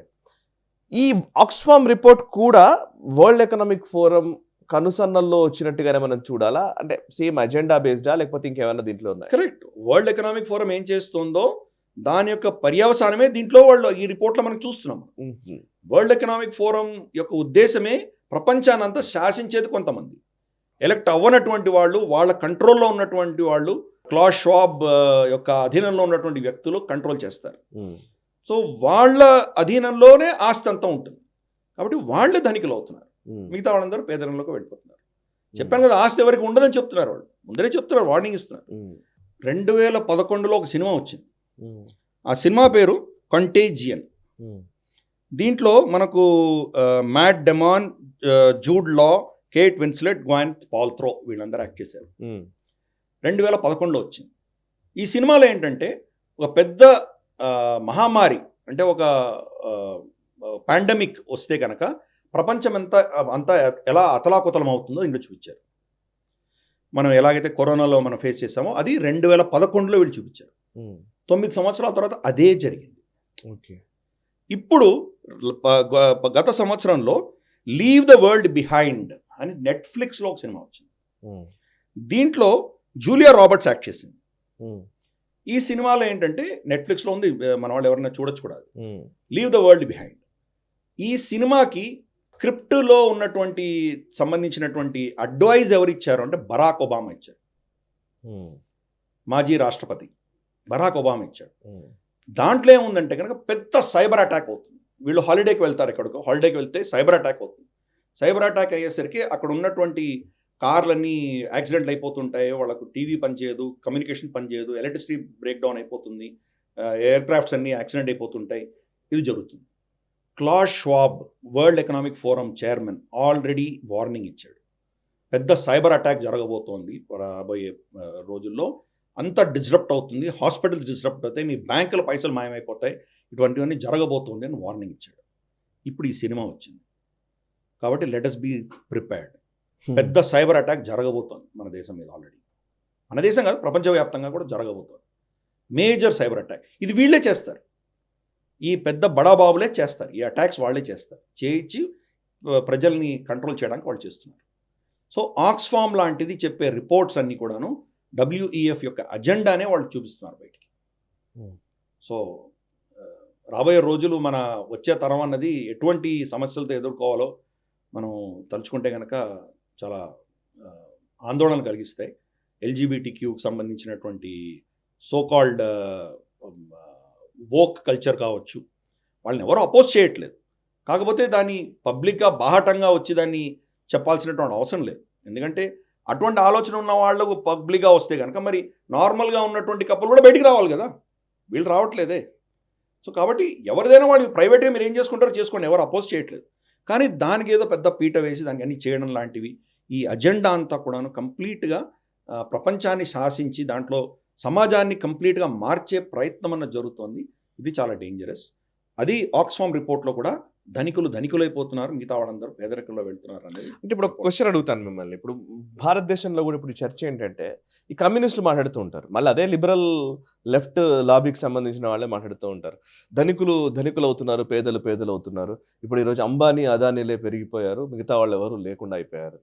సో ఈ రెండు ఆర్గ్యుమెంట్స్లో మీరు అంటే మనం ఎగ్జాక్ట్లీ ఏ ఆర్గ్యుమెంట్ కరెక్ట్, ఎట్లా మనం దాన్ని అర్థం చేసుకోవాలి? అసలు అంటే రెండు విషయాలు ఉన్నాయి ఇక్కడ. మనమే అంటాం wealth creation is very important, అది వెల్త్ క్రియేటర్స్ ఉండాలి అని అంటాం మనం. కరెక్ట్, తప్పకుండా ఉండాలి. ఇప్పుడు దీన్ని ఎట్లా మీరు విశ్లేషిస్తారు? అంటే మనకు రెండు విషయాలు ఉన్నాయి. ప్రపంచంతో కంపీట్ చేయాలంటే కనుక మనకు అంతటి శక్తి ఉన్నటువంటి ఇండస్ట్రియల్ హౌసెస్ లేదంటే మనం కంపీట్ చేయలేము. కాబట్టి అంతటి ఇండస్ట్రియల్ హౌసెస్ కూడా కావాలి. కానీ వెల్త్ డిస్ట్రిబ్యూషన్ కూడా ఉండాలి. మనకు 16వ శతాబ్దం వరకు we are the richest country in the world. అవును. అది ఎవరు చెప్పారు? యాంగస్ మాడిసన్ రిపోర్ట్లో మనకు తెలుసు. అవును. 16-17 శతాబ్దం వరకు మనమే ప్రపంచంలో అందరికంటే నంబర్ 1 ఎకానమీ. Hmm. అప్పుడు ఉన్నటువంటి అంబానీ అదానీ పేర్లు ఎవరైనా చెప్పగలమా మనం? అవును. రాజుల పేర్లు చెప్తాం కానీ అప్పుడు ఉన్నటువంటి బిజినెస్ హౌస్ ఎవరు మనకు తెలియని కూడా తెలియదు. అంటే వెల్త్ డిస్ట్రిబ్యూట్ అయి ఉంది. ఈరోజు ప్రపంచంలో అందరికంటే ఎక్కువ బంగారు నిలువలు ఉన్నటువంటి దేశం ఏది? అమెరికా. 8,000 పైబడి టన్నులు వాళ్ళ దగ్గర ఉన్నాయి. ఫోర్ట్ నాక్స్లో వాళ్ళ దగ్గర ఉన్నాయి. భారతదేశానికి రమారమి 800 టన్నులు ఉన్నాయి. మనకంటే 10 రెట్లు ఎక్కువ ఉన్నాయి వాళ్ళకి, అమెరికాకి. భారతదేశంలో ఉన్నటువంటి స్త్రీల మెడలలో ఎన్ని టన్నులు ఉన్నాయి తెలుసా? వాళ్ళకంటే ఎక్కువ ఉంటాయి. 25,000 టన్నులు మొత్తం కలిపితే. 25,000 టన్నులు. మరి మన దేశం సంపన్నమైన దేశమా కాదా? అవును. వాడికి మొత్తం తిప్పికొడితే 8,000 టన్నులు. అవును. మనం 3 రెట్లు అంతకంటే మన స్త్రీల మెడల్లో ఉన్నాయి. నిజానికి ఇది డిస్ట్రిబ్యూటెడ్. కాబట్టి ఆ డిస్ట్రిబ్యూటెడ్ మోడల్ మనది. అలాగే మనం ఇప్పుడు కూడా చూసామంటే ఈవెన్ కరెంట్ సిస్టంలో కూడా చూస్తే 120 యూనికార్న్స్ ఉన్నాయి ఈ దేశంలో. దాని గురించి ఎందుకు మాట్లాడరు మీరు? ప్రపంచంలోనే మూడో స్థానంలో మనం ఈరోజు ఉన్నాం. అలాగే ఎకో సిస్టమ్, న్యూ స్టార్టప్స్ ఏమున్నాయో ఆ ఎకో సిస్టమ్ అంతా కూడా భారతదేశంలో రమారమి 20 నుంచి 30,000 స్టార్టప్లు ఎనీ టైం రైట్ నా ఉన్నాయి. సరే, స్టార్టప్ అన్న తర్వాత కొన్ని ఫెయిల్ అవుతాయి. బైజూస్ ఫెయిల్ అయింది. ఇటువంటి ఫెయిల్ అవడం అనేది సహజం. ఎందుకంటే రిస్క్ తీసుకున్నప్పుడు కొన్ని సక్సెస్ అవుతాయి, కొన్ని ఫెయిల్ అవుతాయి. ఆ సిస్టంలోనే ఉంటుంది. కానీ ఇంత ఎకో సిస్టమ్ వచ్చింది, దాని గురించి ఎందుకు మాట్లాడడం మనం? 4,800 కోట్ల ట్రాన్సాక్షన్, డిజిటల్ ట్రాన్సాక్షన్ భారతీయులు గత సంవత్సరం చేశారు.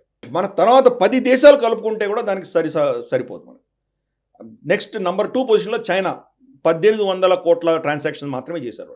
ఈ దేశాలన్నీ కలుపుకుంటే కూడా మనల్ని సరిపోరు. కాబట్టి ఈ భారతదేశంలో డిస్ట్రిబ్యూషన్ అవుతూ ఉంది అని మనం అర్థం చేసుకోవాలి. ఓకే, రెండూ కావాలి మనకు. ధనం ఉన్నటువంటి పెద్ద కెపాసిటీ ఉన్నటువంటి కంపెనీలు కావాలి, డిస్ట్రిబ్యూటెడ్ వెల్త్ కూడా కావాలి. రెండు మన దేశంలో ఉన్నాయి. పర్ఫెక్ట్, చాలా అద్భుతంగా చెప్పారు. Retaining balance. Right, next sir, Houthis targets పైన యుఎస్ యూకే కోalition ఫోర్సెస్ అటాక్ చేశారు అండ్ హౌతీస్ కూడా రిటాలియేట్ చేశారు. ట్రంప్ హయాంలో ఏదైతే హౌతీస్ని టెర్రరిస్ట్ ఆర్గనైజేషన్గా ధృవీకరించడం జరిగిందో దాన్ని మార్చి, దాన్ని రివర్స్ చేసి బైడెన్ వచ్చిన తర్వాత దాన్ని హౌతీస్ని టెర్రరిస్ట్ ఆర్గనైజేషన్ కాదు అన్న దాన్ని చేశారు. బట్ బైడెన్ తర్వాత మళ్ళీ అదే బైడెన్ ఇప్పుడు మళ్ళీ దాన్ని రివర్స్ చేసి మళ్ళీ ఇప్పుడు హౌతీస్ని టెర్రరిస్ట్ ఆర్గనైజేషన్గా డిక్లేర్ చేయడం జరిగింది. సో ఈ హౌతీస్ అండ్ ఈ యుఎస్ యూకే కోalition ఫోర్సెస్ మధ్య జరుగుతున్న ఘర్షణ గురించిన డెవలప్మెంట్స్ ఏంటి? ఇప్పుడు ఈ టెర్రరిస్ట్ ఆర్గనైజేషన్గా ధృవీకరించడాన్ని మీరు ఎట్లా చూస్తారు? ఇజ్రాయెల్ మీద దాడి చేసినప్పుడు చాలా శక్తులు కలిసి అవి ప్లాన్ చేశాయి. దాంట్లో China involved, Russia involved, Iran involved, వీళ్ళందరూ కలిసికట్టుగా దాడి చేయడం జరిగింది. దాంతో వాళ్ళు చాలా సాధించారు. ఒకటి, సౌదీ అరేబియా, ఇజ్రాయెల్ ఇద్దరు మైత్రి పెంచుకోవడం అనేది ఆపగలిగారు. 2, అమెరికాని యుక్రెయిన్ నుంచి డైవర్ట్ చేయగలిగారు. ఓకే. 3, ఫిలిప్పైన్స్, టైవాన్ దగ్గర ఉన్నటువంటి అమెరికన్ వాళ్ళ యొక్క ఫోకస్ అనేది కూడా డైవర్ట్ చేయగలిగారు. 4, రష్యా యొక్క కంట్రోల్ ఏదైతే ఉన్నదో ఆఫ్రికా మీద కావచ్చు, గల్ఫ్లో కావచ్చు, దాన్ని వాళ్ళు ధృవీకరించడం మొదలుపెట్టారు. ఇటువంటివి చాలా అచీవ్ చేశారు వాళ్ళు. దాని ముందు తీసుకువెళ్తూనే వీళ్ళు ఏం చేశారంటే హౌతీ ఫస్ట్ హమాస్ అయిపోగానే నెక్స్ట్ హౌతీలను వాడుకుంటున్నారు. వాళ్ళ దగ్గర 3 అస్త్రాలు ఉన్నాయి, 3 హెచ్లు, Hamas, Houthis and Hezbollah. So next హౌతీస్ను వాడారు. హౌతీస్ హమాస్ కంటే చాలా పెద్ద ఆర్గనైజేషన్. వాళ్ళు యమన్, ఆల్మోస్ట్ సగం యమన్ వాళ్ళ కంట్రోల్లో ఉన్నది. ఈవెన్ వాళ్ళ క్యాపిటల్ సానా కూడా వాళ్ళ కంట్రోల్లో ఉన్నది. సౌదీ అరేబియా, యుఏఈ కలిసి కూడా వాళ్ళు ఏం చేయలేకపోయారు. వాళ్ళకి రాహిల్ షరీఫ్ లాంటి మాజీ పాకిస్తాన్ ఆర్మీ చీఫ్ కూడా వాళ్ళ సైన్యానికి నేతృత్వం వహించినా కానీ కూడా వీళ్ళని హౌతీలను ఏం చేయలేకపోయారు. కాబట్టి హౌతీలు చాలా బలమైనటువంటి శక్తి. హౌతీలు కంప్లీట్గా ఇరాన్ తయారు చేసినటువంటి శక్తి వాళ్ళు. సో నెక్స్ట్ అటాక్ హౌతీలతో చేయించారు. హౌతీలతో చేయించడం వల్ల ఏమైందంటే రెడ్ సీ నుంచి వస్తున్నటువంటి, సూయజ్ కెనాల్ నుంచి వస్తున్నటువంటి వాణిజ్యం అంతా కూడా దెబ్బతింది. ఈరోజు రమారమి 60% అక్కడి నుంచి ట్రాఫిక్ తగ్గిపోయింది. అక్కడి నుంచి ఎవడు వెళ్ళడానికి భయపడుతున్నాడు. వెళ్తే బహుశా వీళ్ళు అటాక్ చేస్తారు, లేదా సొమాలి పైరట్స్ అటాక్ చేస్తారు. కాబట్టి ఎవరు వెళ్ళడానికి సిద్ధంగా లేరు. దాంతో మనకు సౌత్ ఆఫ్రికా నుంచి తిరిగి వాళ్ళు పెద్ద సర్క్యూటస్ రూట్స్లో వెళ్ళేసరికి రమారమి 10 నుంచి 14 రోజులు ఎక్స్ట్రా పడుతున్నది. కాస్ట్ కూడా 30 నుంచి 50% దాకా పెరుగుతున్నది. దీనివల్ల హౌతీస్ యొక్క ప్రాబల్యం ఏంటో, వాళ్ళ యొక్క వర్చస్ ఏంటో, వాళ్ళ కెపాసిటీ ఏంటో నిరూపించగలిగారు. సో గతిలేని పరిస్థితుల్లో వాళ్ళతో కాళ్ళబేరానికైనా రావాలి, లేదా వాళ్ళని నాశనమైనా చేయాలి. వాళ్ళని నాశనం చేసేటువంటి పరిస్థితి లేదు. ఎందుకంటే మళ్ళీ ఇంకో యుద్ధం మొదలు పెడితే ఎలక్షన్ సంవత్సరం జో బైడెన్కి. Correct. ఎలక్షన్లో ఆయనకి ఎటువంటి పరిణామాలు వస్తాయని చెప్పలేడు ఆయన. Hmm. కాబట్టి ఇంకో యుద్ధంలో వెళ్ళేటువంటి పరిస్థితి లేదు ఆయనకి. ఇది ఆ ఆసరాగా చూసుకొని హౌతీస్ అటాక్ చేయడం మొదలుపెట్టారు. ఇప్పుడు వీళ్ళకు కోయలిషన్ ఫోర్సెస్ ఎవరైతే ఉన్నారో అమెరికా కానీ యూకే కానీ వీళ్ళకి గత్యంతరం లేక ఏం ఆప్షన్ లేక వాళ్ళు హౌతీల మీద అటాక్ చేస్తున్నారు. Hmm. వాళ్ళ దేశంలోనే ఇప్పుడు ప్రశ్నలు పుడుతున్నాయి, అమెరికాలోను యూకేలోను ప్రశ్నలు పుడుతున్నాయి. మీరు ఏ ఆధారంగా ఏ అథారిటీ తోటి ఒక స్వతంత్ర దేశం మీద మీరు దాడులు చేస్తున్నారు? Hmm. యుఎన్ మ్యాండేట్ ఏమైనా ఉందా మీకు, లేదా ఇంకేమైనా ఉందా? ఏమి లేకుండా మీరు ఎలా అటాక్ చేస్తున్నారు అని వాళ్ళ మీద ప్రశ్నలు పుడుతున్నాయి. Hmm. కాబట్టి హౌతీస్ చేసిన అటాక్స్లో చాలా స్ట్రాటజిక్గా వాళ్ళు ఒక విధమైనటువంటి సక్సెస్ వాళ్ళు దీనివల్ల వాళ్ళు అచీవ్ చేయగలిగారు. ఓకే, వాళ్ళని ఆపవలసినటువంటి గత్యంతరం లేనటువంటి పరిస్థితి వీళ్ళకి వెస్ట్కు ఉంది కాబట్టి వీళ్ళు అటాక్ చేస్తున్నారు.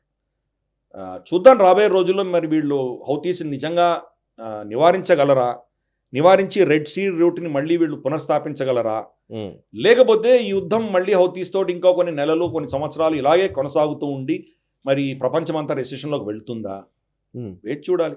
కరెక్ట్. హౌతీస్ తోటి ఇలాగే కంటిన్యూ అయితే కనుక మరి చైనా ఊరుకుంటుందా? టైవాన్ మీద ఏదో చేసే ప్రయత్నం చేస్తారు, పర్ఫెక్ట్. ఫిలిప్పైన్స్ మీద ఏదో చేసే ప్రయత్నం చేస్తారు.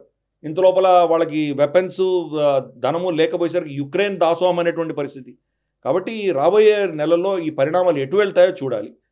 వీళ్ళు మరి కోయలిషన్ ఫోర్సెస్ ఎక్కడ గెలిచిన దాఖలాలు అయితే లేవు, ఎక్కడ పోయినా నాశనం చేసి వెళ్ళారు వీళ్ళు. మరి ఇప్పుడు యెమెన్లో హౌతీస్తో వీళ్ళు ఏం చేస్తారో చూద్దాం. Okay, right sir. చివరిగా అమెరికన్ ఎలక్షన్స్కి సంబంధించినటువంటి డెవలప్మెంట్స్. వివేక్ రామస్వామి భారత సంతతికి చెందినటువంటి వ్యక్తి అండ్ తాను practising Hindu. Vivek Ramaswamy Republican party తరఫున ప్రెసిడెన్షియల్ రేస్లో చాలా అద్భుతంగా ఆయన తన వాణిని వినిపించారు. బట్ ఆయన ఇప్పుడు ఇక విత్డ్రా చేసుకున్నారు అండ్ ట్రంప్కి మద్దతు పలికారు.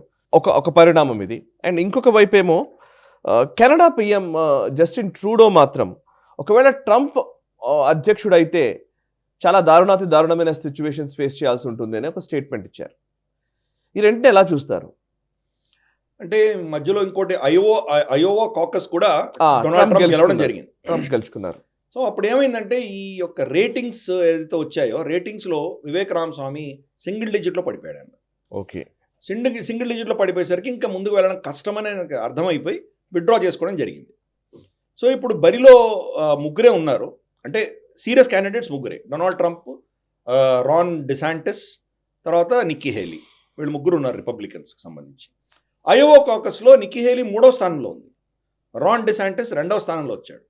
కానీ అతనికి ట్రంప్కి మధ్యలో చాలా పెద్ద గ్యాప్, వ్యత్యాసం చాలా పెద్దగా ఉంది. అది నెక్స్ట్ ప్రైమరీ అన్నది మనకి ఇప్పుడు న్యూ హ్యాంప్షైర్లో జరగబోతోంది.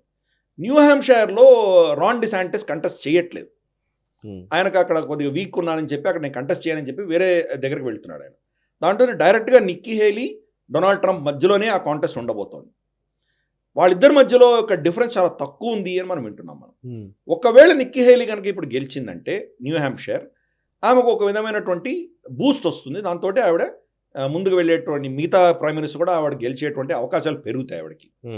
ఈ మధ్యలో రమారమి 20 పైబడి కేసులు డొనాల్డ్ ట్రంప్ మీద ఉన్నాయి. అప్పుడు ఇన్సర్జెన్సీ జరిగింది, అతను ట్రాన్స్ఫర్ జో బైడెన్కి పవర్ ట్రాన్స్ఫర్ చేసేటప్పుడు అక్కడ విధ్వంసం సృష్టించాడని చెప్పి అతని మీద చాలా కేసులు ఉన్నాయి. ఆల్రెడీ 2 స్టేట్స్ అతన్ని బ్యాన్ చేయడం జరిగింది. మరి ఇంకా స్టేట్స్, డెమోక్రాటిక్ స్టేట్స్ అన్ని బ్యాన్ చేస్తాయా, ఏమవుతాయో వేచి చూడాలి. ఇంత లోపల ఆయన సుప్రీంకోర్టులో కేసు వేశారు. సుప్రీంకోర్టులో బహుశా నిర్ణయిస్తే కనుక ఈ స్టేట్స్ అన్ని కూడాను వాళ్ళు ఇచ్చిన జడ్జిమెంట్స్ అన్ని కూడాను పక్కన పెట్టేయాల్సి వస్తుంది. కాబట్టి ఆ బ్యాటిల్ జరుగుతోంది. ఒకవేళ ఆయన గెలిస్తే కనుక సుప్రీంకోర్టులో, అప్పుడు ఆయన ఒక ప్రెసిడెన్షియల్ క్యాండిడేట్గా వచ్చేటువంటి అవకాశాలు ఉన్నాయి. లేకపోతే కనుక నిక్కీ హేలీని ముందుకు వచ్చేటువంటి సూచనలు మనకు కనిపిస్తున్నాయి. ఈవెన్ మిషెల్ ఒబామాని ముందుకు తీసుకొస్తున్నారు వాళ్ళు. ఇంకా అఫీషియల్గా చెప్పలేదు వాళ్ళు. జో బైడెన్ ఇప్పటి వరకు వాళ్ళు ఇంకా అఫీషియల్ క్యాండిడేటే. కానీ జో బైడెన్ ట్రంప్ ముందర గెలవలేడు అని చెప్పేసి వాళ్ళకు ఒక విధమైనటువంటి భయం పట్టుకుంది. రెండవది, ఆయనకు కాగ్నిటివ్ డిజబిలిటీ మనం చూస్తున్నాం. స్టేజ్ మీద ఎక్కడ వెళ్తున్నాడో తెలియదు, ఆయనకి పడిపోతున్నాడు, ఆయన ఏం మాట్లాడుతున్నాడో తెలియదు. సో అటువంటి వ్యక్తి మరి చీఫ్ కమాండర్గా ఎలా ఉండగలడు? ఇవన్నీ ఇబ్బందులు ఉన్నాయి వాళ్ళకి. సో దాంతో వాళ్ళు ఏం చేశారంటే, ఇంకా ఇంతవరకు ఉన్నటువంటి ప్రభుత్వం, జో బైడెన్ ప్రభుత్వం అంతా కూడాను ఒబామా 3rd టర్మ్ అని అందరూ అంటున్నారు. ఇంకా దాని బదులు డైరెక్ట్గా 4th టర్మ్ ఒబామా భార్యనే వస్తే సరిపోతుంది కదా అని చెప్పి మిషేల్ ఒబామాని తీసుకొద్దామని చెప్పి ఒక ప్రయత్నం చేస్తున్నారు. కానీ ఆవిడకు పాలిటిక్స్లో అనుభవం లేదు, పాపులర్ కావచ్చు కానీ అనుభవం లేదు. మరి ప్రజలు యాక్సెప్ట్ చేస్తారో తెలియదు, ఎక్కువ సమయం లేదు. వచ్చే నెల 2 నెలల లోపల ఆవిడ క్యాండిడేసీ అనౌన్స్ చేయాల్సి వస్తుంది వీళ్ళు. మరి జో బైడెన్ విత్డ్రా అవ్వడానికి సిద్ధంగా ఉన్నాడు ఆయన, లేకపోతే మరి ఇలాగే కంటిన్యూ అవుతుందా వేచి చూడాలి. అంతా కూడాను అన్సర్టన్గానే ఉంది. ఫైనల్గా ఎవరు క్యాండిడేట్స్ రిపబ్లికన్ పార్టీ నుంచి డెమోక్రాటిక్ పార్టీ నుంచి ఎవరు కంటెస్ట్ చేయబోతున్నారు అన్నది ఇప్పటికి కూడా సందిగ్ధంలోనే ఉంది. చాలా కన్ఫ్యూజన్ అయితే ఉన్నది అక్కడ. చూద్దాం రాబోయే రోజులు ఏమవుతుందో. లాస్ట్ ఒక్క విషయం సార్, తొందరగా క్విక్గా చెప్పండి. కెనడాకు సంబంధించి గత వారం మనం మాట్లాడాము.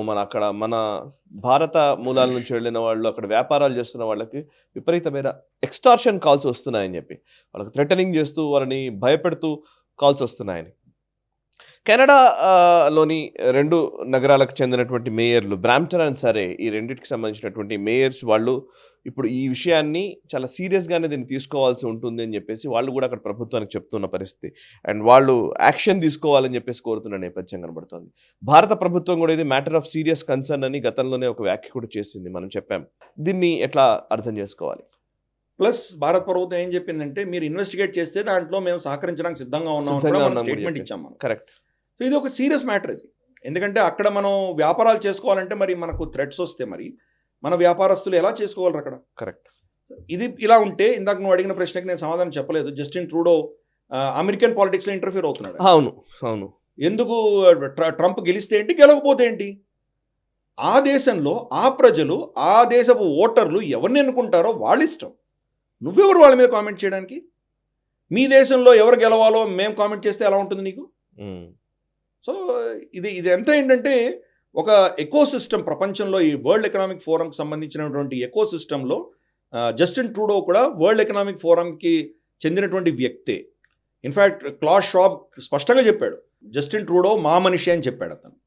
కాబట్టి ఇదంతా కూడాను ప్రపంచాన్ని కంట్రోల్ చేసుకోవాలి అన్నటువంటి ఒక ఎస్టాబ్లిష్మెంట్ సిస్టమ్ ఏదైతే ఉందో వాళ్ళు ట్రంప్ని అపోజ్ చేస్తున్నారు. వాళ్ళు అక్కడ ఉన్నటువంటి ఈ ఉగ్రమూకలు ఎవరైతే ఉన్నారో, ఖలిస్తానీ మూకలు కావచ్చు, ఈ గుండా శక్తులు ఏవైతే ఉన్నాయో వాళ్ళందరి సమర్థన కూడా జస్టిన్ ట్రూడోకు ఉంది. అది అందుకనే ఆ ప్రభుత్వం ఇన్ని జరుగుతున్నా కానీ నోరు మూసుకొని ఉందంటే దాని అర్థం, దాని వెనకాల ఉన్నటువంటి మతలబ్ మనకు అర్థమైంది. అది ఓకే. అల్టిమేట్గా మన రక్షణ మనం చూసుకోవాలి, మన ఇంట్రెస్ట్ మనం కాపాడుకోవాలి. మన బిజినెస్ మనకి అటాక్స్ జరిగితే కనుక మనం కూడా రిటాలియేటరీ మెషర్స్ మనం కూడా చేయాల్సి వస్తుంది మనం. సో చూద్దాం మనం రాబోయే రోజుల్లో ఇది మరి జస్టిన్ ట్రూడో ఈ పిచ్చితనం ఎంతవరకు తీసుకెళ్తుందో మనం వేచి చూద్దాం. Right sir, thank you very much మామిడి గిరిధర్ గారు. చాలా విషయాలు మనం డిస్కస్ చేశాము, అండ్ వచ్చే వారం మళ్ళీ మనం డిస్కస్ చేద్దాము. And thank you very much sir. So చూసారు కదా, ఇది ఈ వారం గ్లోబల్ రౌండప్. వచ్చే వారం గ్లోబల్ రౌండప్లో మళ్ళీ కలుద్దాం.